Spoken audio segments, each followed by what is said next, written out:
નમસ્કાર મિત્રો, સોના ચાંદીના ભાવમાં આજે મોટો ઘટાડો જોવા મળી રહ્યો છે. જો તમે પણ લગ્ન પ્રસંગ માટે સોનું ચાંદી ખરીદવાનું વિચારી રહ્યા છો તો તમારા માટે આજે રાહતના સમાચાર છે.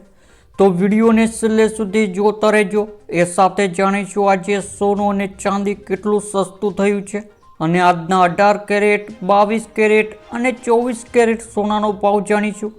એ સાથે આજનો ચાંદીનો ભાવ શું છે એ પણ આ વિડીયોમાં જાણીશું. તે સિવાય હવે સોના ચાંદીના ભાવ કેવા રહેશે અને ભાવમાં વધારો થશે કે ઘટાડો, તે તમામ માહિતી વિશે વિડીયોમાં વિગતવાર જાણીશું. તે પહેલાં ચેનલ પર નવા આવ્યા છો તો ચેનલને જરૂરથી સબસ્ક્રાઈબ કરી દેજો અને વિડીયોને એક લાઈક કરી દેજો. બજારના નિષ્ણાતોના મતે કિંમતી ધાતુઓના ભાવ આટલો મોટો ઘટાડો દાયકાઓમાં પહેલીવાર જોવા મળ્યો છે. ચાંદી જે થોડા સમય પહેલાં આસમાને પહોંચી હતી તેમાં પ્રતિ કિલો 1,50,000નો ઘટાડો થતાં તે સામાન્ય લોકોની પહોંચમાં આવી ગઈ છે. તે તેવી જ રીતે 24 કેરેટ સોનાના ભાવ પ્રતિ 10 ગ્રામ 25,800નો ઘટાડો થતાં બજારમાં ખરીદી માટે ભારે ભીડ જોવા મળી રહી છે. આકસ્મિક ઘટાડા પાછળ મુખ્યત્વે વૈશ્વિક પરિબળો જવાબદાર છે. અમેરિકામાં વ્યાજદરોમાં કરવામાં આવેલો વધારો અને બોન્ડ ગિલ્ડમાં થયેલી તેજીને કારણે રોકાણકારોએ સોના ચાંદીમાંથી નાણાં ખેંચીને ડોલરમાં રોકાણ કરવાનું શરૂ કર્યું છે.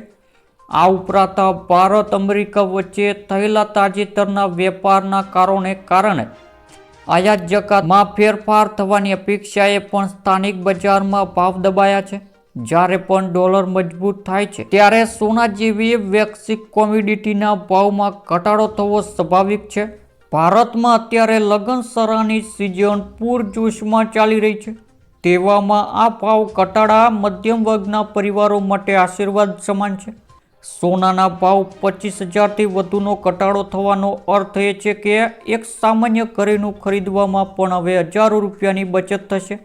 ઝવેરી બજારમાં વેપારીઓના જણાવ્યા મુજબ ભાવ ઘટતાની સાથે જ્વેલરીના ઓર્ડરમાં 40થી 50%નો ઉછાળો જોવા મળ્યો છે. લોકો હવે જૂના ઘરેણાં બદલાવીને નવા આભૂષણો બનાવવાની તક ઝડપી રહ્યા છે. આજના ઘટાડા બાદ 24 કેરેટ સોનાનો ભાવ જે અગાઉ ઊંચી સપાટીએ હતો તે હવે ઘણા નીચા સ્તરે ટ્રેન્ડ થઈ રહ્યો છે.